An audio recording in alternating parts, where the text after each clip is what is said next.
16 years in the NFL as one of the premier deep threats and a three-time Pro Bowler.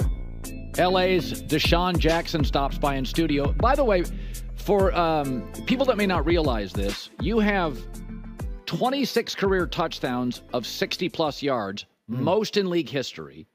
5 touchdowns of 80 or more, tied for the most in league history.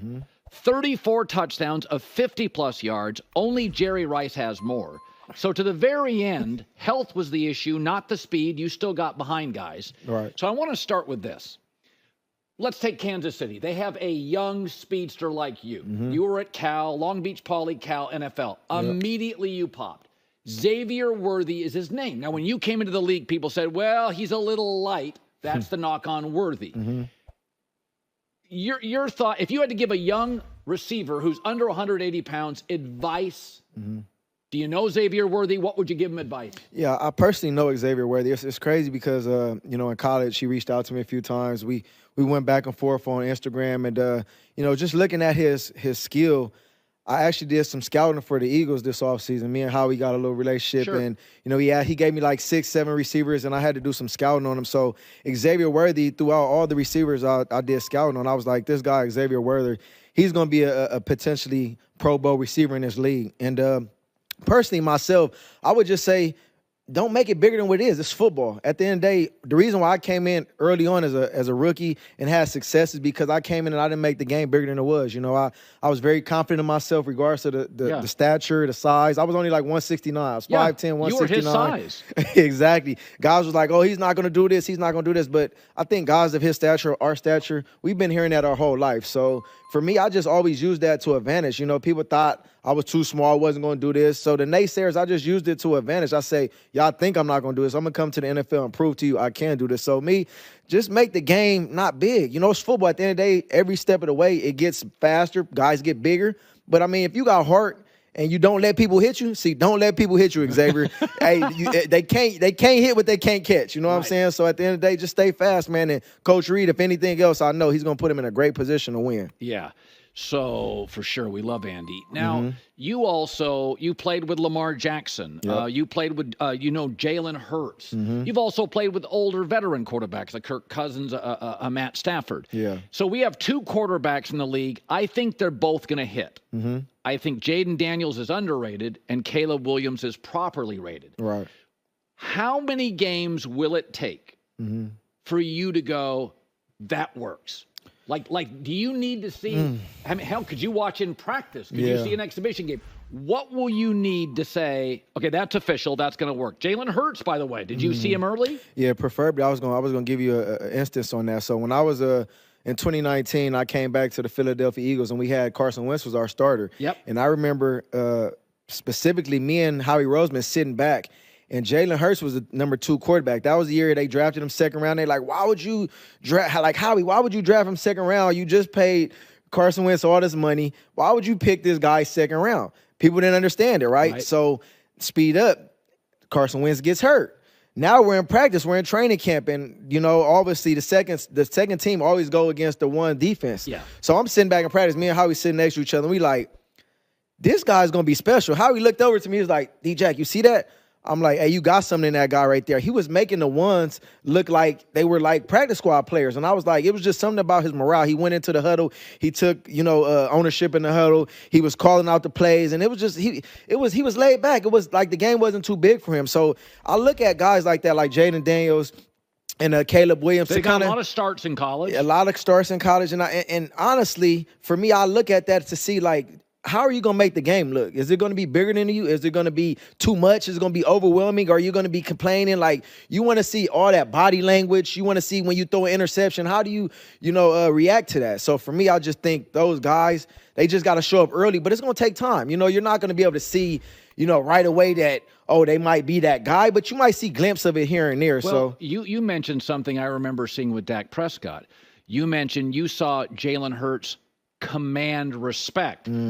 For me, it's not just the throwing. Yeah. When I watch a young quarterback, is he in command? Exactly. That to me got is control. Are you in control of the operation? Yeah. If I see nervous feet, if I see a guy that's lost at the line of scrimmage, like I think the Jaden Daniels thing is interesting because I think he's sort of Lamar Jackson light. I don't think he's as fast. I think he's better in the pocket as a rookie. Right. I think I watched them at Arizona State. You did. I watched them at LSU.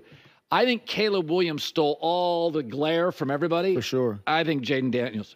I think he's a But that adds added pressure too, as far as Caleb Williams. Like I think he was at SC. You're in Hollywood. You got all the lights, camera, action on you. But one thing I will say about Jaden Daniels, and to your remarkings on him, I think he's awesome. I think guys like that fall under the radar. You're not the talked about guy, but you're kind of somewhat being talked about. So it's easy selling for him because he doesn't have the added pressure.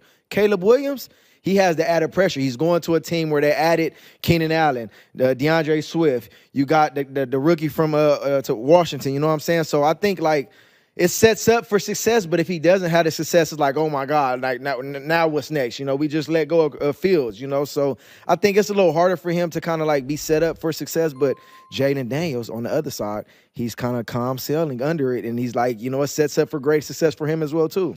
Who, of all the corners you faced in your career, so you were a speed guy, you were often in motion, which you often do with smaller receivers to get them free. Were there one or two corners in the NFL that you just knew Sunday was going to be a tough day?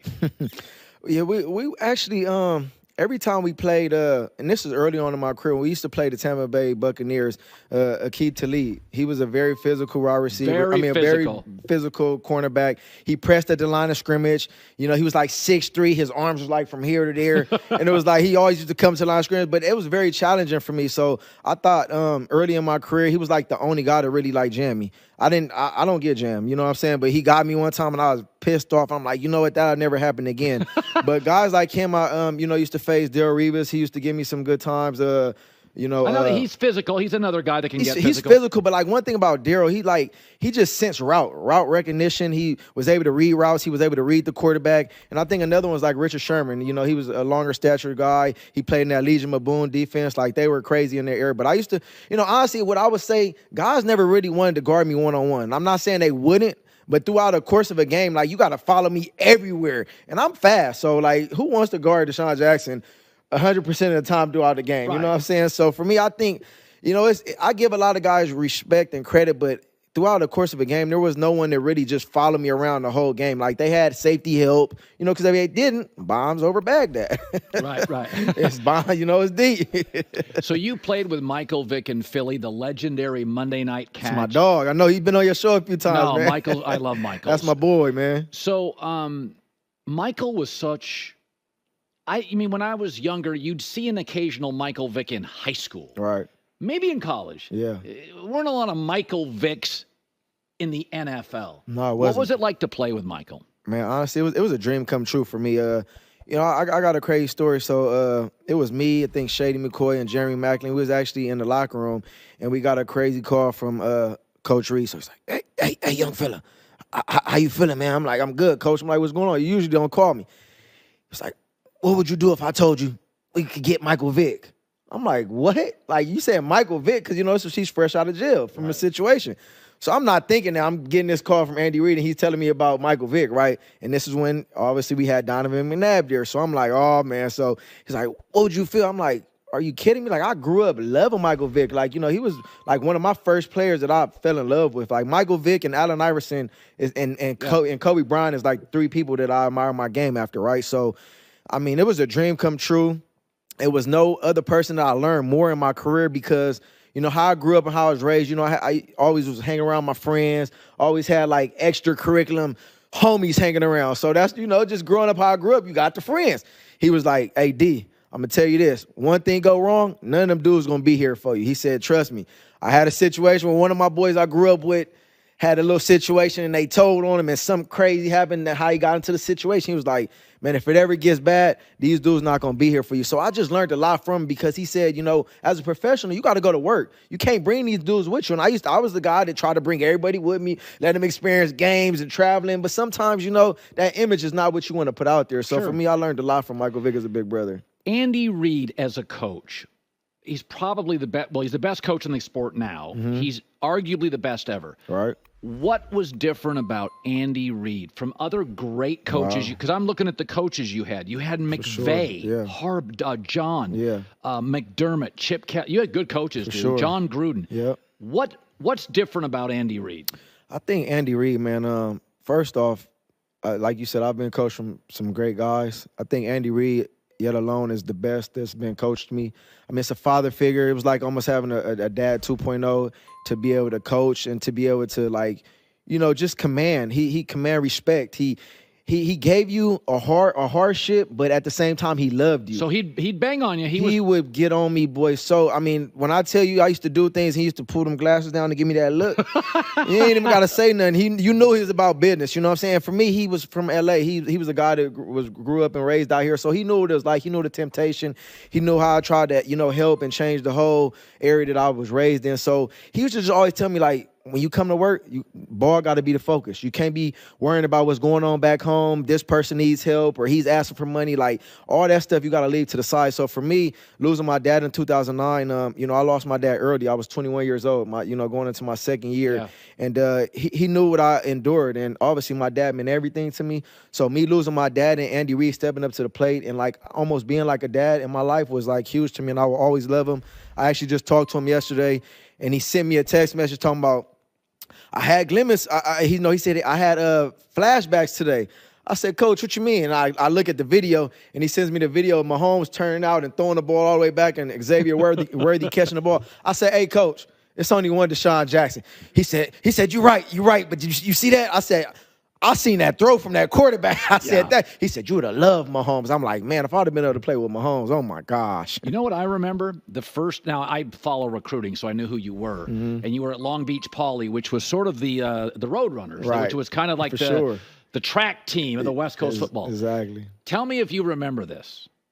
Cal hosting Tennessee, Brent Musburger, ABC punt return. For sure, 100%. I mean, I remember leading up all week because you got to remember this. That was my sophomore year. Yep. So my freshman year, we went to Tennessee and got our butts handed to. And I actually scored in that game. I scored. I did okay. But I was a freshman playing in Tennessee. That game, 110,000, crazy, white and orange towels going. I'm looking at the stand. I'm like, wow, this is big-time football, right? So year 2, they come to Cal. All week in practice, this punter's talking about, I'm punting the ball. He didn't do nothing last year. I'm punting the ball. So I'm reading all these messages or whatever the case may be, and all these articles. And so the first come up in the game, they went 3 and out. All stuff. Here comes the Wizard of return. The Wizard of Oz returns, right? So I go out there. He booted. He kicks him. I'm like, oh my gosh. So he kicks it. And what's crazy is I felt the guy coming down, so it was the gunner. He got like a free release, and my guy didn't block him, right? So I'm looking. As you see, I'm looking. I catch it, and I jump back, so I make a miss. The move. I move, right? So once I moved there, I looked to the right. It was another guy coming down. I'm like, oh, man, how I'm going to do this? So I, like, jumped forward and jumped back on him. And from there, man, it was all history. Brent Musburger went nuts. We should try to find that. I remember watching that, and you did sort of a Michael Jackson moonwalk. Jump back. And Musburger had never seen it. Right. And Brent went nuts. Yeah, he lost his mind, man. Now, Berkeley's I don't look at you and go, Tony Gonzalez went to Berkeley. Right. And I'm like, Tony, how did you, hippies, Berkeley? Living in trees. They was living in trees because around this time they was trying to redo the stadium. Yeah. And they didn't want. Did you like it? I loved it. I mean, for me, growing up in Los Angeles, California, and, I gave a soft commit to USC. But Pete Carroll, he gave Patrick Turner my number. I don't know if you know this story. No. But Patrick Turner was a Tennessee guy, right? And he was recruiting him. And at the time, SC and Poly, we had like a merge. Like everybody from Poly was going to SC. So Pete Carroll just thought he had me in the head. Like, so he's like, all right, we ain't got to do no extra recruiting for D-Jack, right? So going throughout the process, I'm telling him, like, Pete, I'm like, you got to give me that number 1. I need that number 1. It's D-Jack. It's number 1. I'm staying home. I'm in L.A. And he ended up giving number 1 to Patrick Turner. And before I committed, I'm like, well, I committed, but before I officially committed, I was like, you sure? Because Jeff Tevert, he recruited me heavy. I said, Cal just beat y'all. Because, that was the year Aaron Rodgers beat them here in the Coliseum. And I said, Cal just beat y'all. I said, you sure? I was like, I can't get number 1. He's like, yeah, we got to give it to this guy. He's coming from out of town. I'm like, all right, made the move to go to Cal. But for me, growing up in LA is different. You know, Cal just was open arms, and I was able to really go and focus. I feel like if I'd have went to SC, I would have had too many distractions staying here at home. Yeah.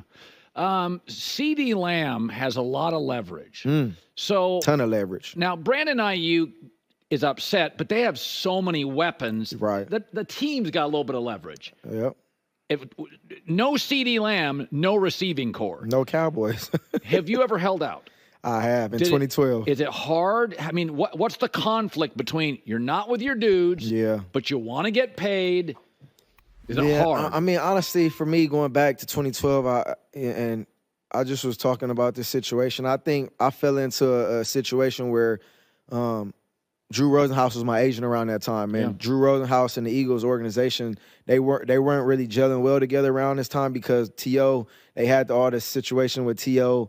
and the Eagles and Howie Roseman and all that. Joe Banner back then. They were a little shy. So they was kind of already had, like, you know, they was already at odds. So I don't even think it was me. It just kind of fell into the play that Drew Rosenhaus was my agent. He was trying to strong arm the Eagles, and they was like, we're not going for it. But Drew Rosenhaus was like, we're not going to camp. And me, I'm like, I love ball. Like, all I know is ball. I'm like, I'm not going to camp. Like, what are you talking about? I'm not going to camp. And throughout the process, I think it was like a 5 or 6 day holdout. I was getting fined like $50,000 every day. And you know me, I'm like, hold on. I'm trying to get that new money. I ain't trying to go into camp at that negative base, right? So it ended up working out. But what I do suggest, man, to these guys, I mean, a lot of times you never know how the holdouts go. Sometimes they work into your benefit. Sometimes they don't work into your benefit. So, I mean, CeeDee Lamb, I think he's definitely deserving of a new contract. Oh, no question. You know, the past 2 years alone, he led the league. He is their offense. You know what I'm saying? He led the league in receptions over the past 2 years. You know, in touchdowns, he was third. In receiving yards, he was third. So, I mean, and the guys has been getting paid. There's no doubt in my mind he shouldn't be at least right up under, Justin Jefferson. Finally, briefly with Sean McVay. So I love McVay. It's my guy. But when McVay got the job, he was 30. I got interns that are almost that old. So when you were with McVay, his energy. Yeah. I mean, like, what is it like to have a coach that's younger than some of the players? Exactly. So I got an interesting story. So what was that, 2017? I think it was the year of the 2016, 2017 offseason. I got a call, from my agent at the time was Joe Siegel. Yeah. And Joe Siegel had a relationship with the owners for the Rams. And they actually called and talked to Joe and was like, man, we want to talk to D-Jack. We want to know how McVay was when he was in Washington, because I was in Washington with him for 3 years. Yeah. It was like, how is McVay as a coach? How is he as a leader? Oh, so they called you to see if he could be the coach. They called. I was like one of 3 players they called. So they called me, and if you ever talk to McVay, you can ask him. I'm not lying. They called me. They called Trent Williams. And I want to say, that's your buddy. That's my dog. And then I want to say they called Pierre Garçon at the time too, right? So they just was curious on, like, how is he? Because one thing that a lot of people don't know, so Jay Gruden was our coach in Washington. Yeah. Jay Gruden never got up in front of offense and did any plays installed. Sean McVay handled everything.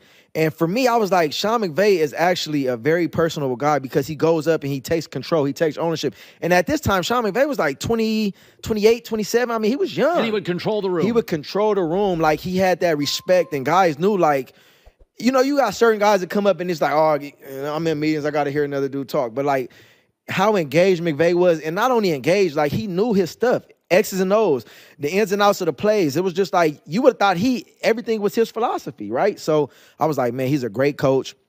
He's young, but he knows how to take ownership. He could take control of the room. And I think I actually helped him get that job in L.A. I heard he interviewed with the Rams, and they came to the conclusion, we can't let him get on a plane. When I tell you he's an expert, and I don't like to use this word geek, but when it comes down to plays and just how he sets up, like, Cooper Kupp obviously is a heck of a receiver. He had like 2-3 crazy years. But, I mean, just to see, like, guys was asking me because I played with Cooper Kupp. They was like, man, how is Cooper Kupp getting open this wide open? I'm like, for one, he can run routes. For 2, he's very smart. And for 3, Sean McVay, the way he play calls and the way he schemes for that, they're never wrong. And then not only that, you got Matthew Stafford.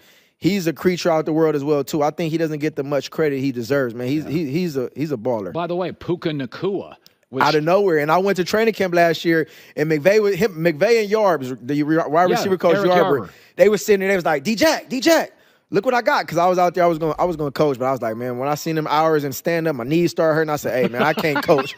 I said, man, I can't do this. So I went out there for a few days, but I swear, every day they kept telling me, look at that guy, Puka. Look at that guy, Puka. So I'm seeing him, and I'm like, yeah, I see a little something. But he's not that fast. I didn't expect to see what I just seen this past year. No, I watched him at BYU in Washington, and I'm like, I don't think he can separate. Man, but he's very physical. You know what it is? A, he's physical. B, the whole league plays zone. Exactly. So he's a smart kid who understands how to. And another thing is, he always breaks the first tackle. No, definitely. Cooper's like that. Cooper's like that as well too. So I mean that team, man, and then with Matthew Stafford, and then my young boy over there, Tutu Atwell, I think he'll have a great year this year too. But it's crazy, man, just sitting back and seeing how the league is advanced, man. It's an offensive league now. You got, what McDaniel's doing over there with Tyreek and Jalen Waddle, man. I mean, I'm here to love it. Like, you get a lot of older guys that retire and they kind of hate on the young guys. I mean, I'm here for it. The money they're making and how the league's turned into an offensive game, man, I'm here for it. I love it, man. I think I can still play too, Colin. I don't know. What you think? I think the Rams. Can I be a wide receiver number 2 and What we just saying? Dallas? You think I can be right? Dallas? I could be wide receiver number 2, right? I don't know. I think Jerry Jones need to give me a call, man. I'm still in shape, man. I'm only like 185.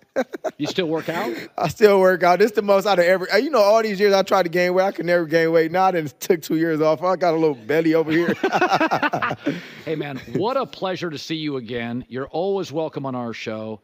Unbelievable career. Thank you, man. And I met DeSean years ago at an event, and you're just light the room up, bro. You was partying. You was having a good time, and I had to come over there and give you some cheers, man. I try to avoid a bad time. Hey, man, congrats to all the success you're doing, too, man. You're killing it. You're doing your thing on this network, man, this platform. Appreciate you. Yes, sir. All right, back in a second. It's The Herd. Hi, everybody. It's me, Uncle Colin. Subscribe here to get the latest from The Herd, including exclusive behind-the-scenes videos and more, wherever you may be, however you may be watching. Thanks again for making us part of your day.